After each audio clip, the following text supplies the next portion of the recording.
But things are getting ever more complicated with the latest events regarding tensions across the Taiwan Strait and China-U.S. relations.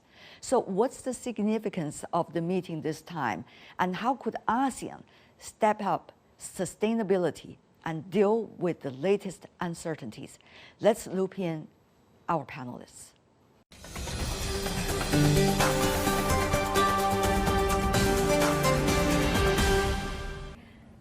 For the latest on the ASEAN Foreign Ministers meeting in Phnom Penh, we have Chen Vanarit, who is the president of the Asian Vision Institute based in Cambodia. Good to see you, sir. Nice to have you on the program. In Tokyo, Lin Tenwai, adjunct senior research fellow from the East Asian Institute at National University of Singapore. Good to see you, sir. Last but not least, in Beijing, Mr. Rong Ying, Vice President of the CIIS, China Institute of International Studies. Good to see you, Professor. Now, let me talk about the latest ASEAN Foreign Ministers meeting. Well, the Foreign Ministers meeting are taking place. There are so many things going on in the region, particularly regarding elevated tension on the Taiwan issue. To the foreign ministers of ASEAN countries, how do they see this parallel that there is a gathering among them, while at the same time very significant events are also taking place? Let me go to you, sir, Mr. Chen. ASEAN foreign ministers are following closely the development of the U.S.-China relations, especially with regards to the cross-strait relations. And Cambodia as a chair is very concerned about the development because we don't want to see the elevation of tension between China and the United States. And Cambodia have very clear position on one China policy. Mm-hmm. And I think other ASEAN member states also have clear position on one China policy.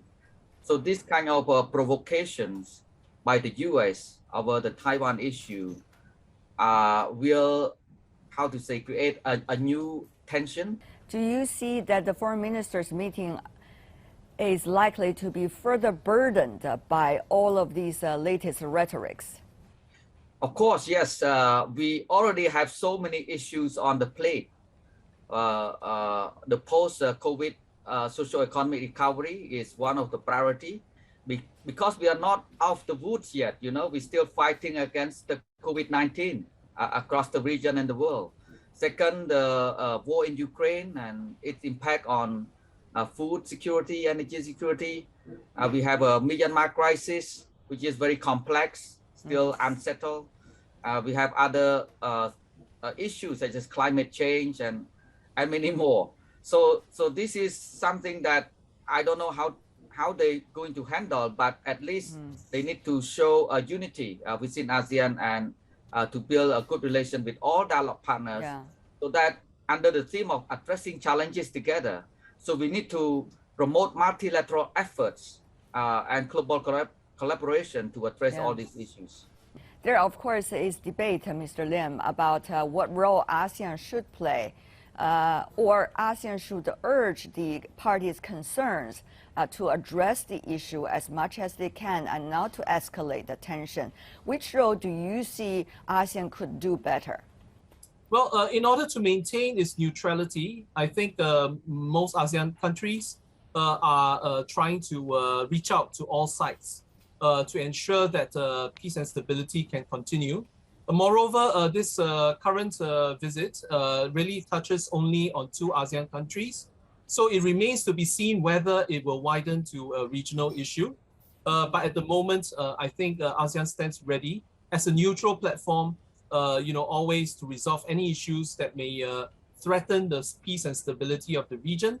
It has always been playing this role, and it is noted for its neutrality stance. I see. Professor Rong Ying, there are a lot of things going on. It's not just the Taiwan issue, but also the military exercises that is going on in the region with some members of ASEAN, not all ASEAN members, but rather sporadic members of ASEAN, together with Japan and also the United States, Australia. So how do you see, these multiple events happening at the same time? And what does that mean for a carving out potential role of ASEAN as a whole? In the past few years, particularly in the wake of COVID-19, we have seen this world, this region included more tensions, more problems, and more challenges. The least we would like to have is more tension, particularly tension across the Taiwan Strait that would involve China, United States, and all the countries in the region. That would be very devastating, would cause more disruption and more problems. And as our colleagues from Cambodia and from Singapore said, that this is something we really don't want to see. And this is a challenge, this is a problem I think really should bring us together to ensure that kind of a move or steps primarily out of the personal agenda of some politicians from the United States. During the visit, Prime Minister Lee Hsien Loong told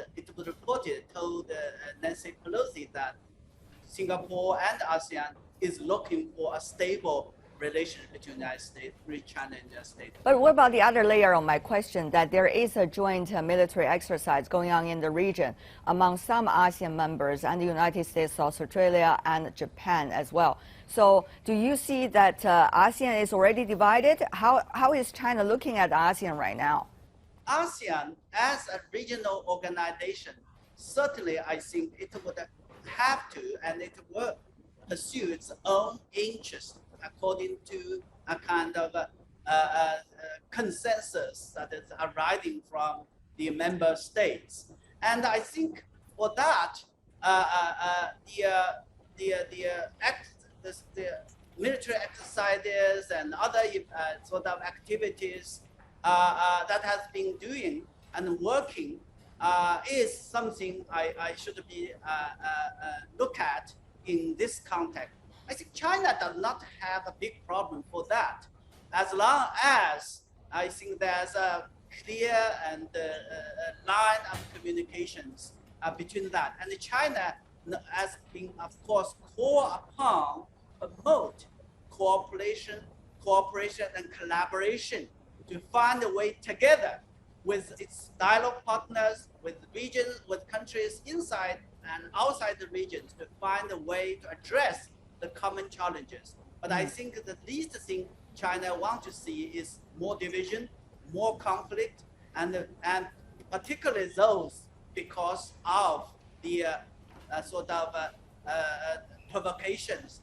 What about among the ASEAN countries? There are issues that are of great concern to some among the members of ASEAN.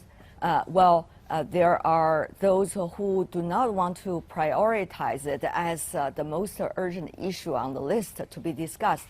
So for Cambodia hosting the foreign ministers meeting, I would say there could be a lot of pressure and a lot of work to be done in order to correlate all these topics for discussion.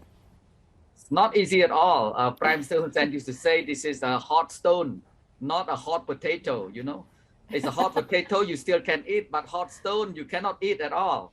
So it's very challenging year, but we have a kind of international responsibility and obligation that we need to do our best to create a platform for dialogue, mutual understanding to avoid escalation of conflicts, miscalculation, and so on.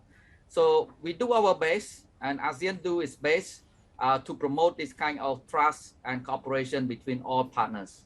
Professor Lim, we know that the emerging economies and the developing economies are being hurt the most as a result of multiple layers of crisis, pandemic, and also the lack of recovery of the economy, food, energy security, just to name a few.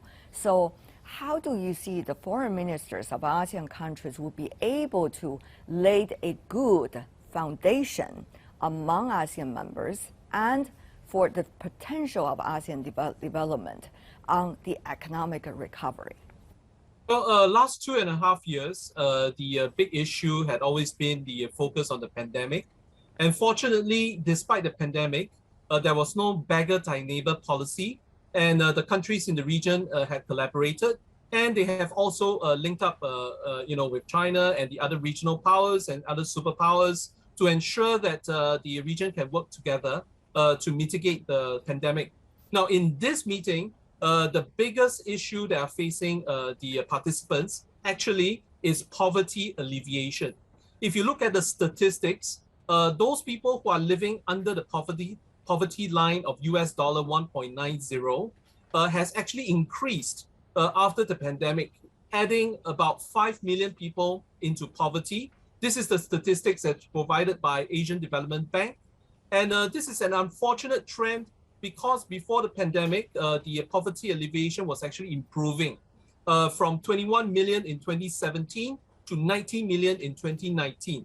So this is a very important focus for all countries that are participating in the ASEAN meeting to tackle the common challenge of poverty alleviation and also manage the fallout from the coronavirus pandemic, as well as other global affairs like the ongoing war that has affected fuel and food prices.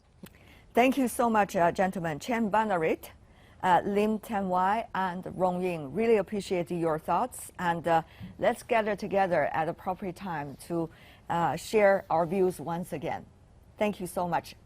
Thank you, gentlemen.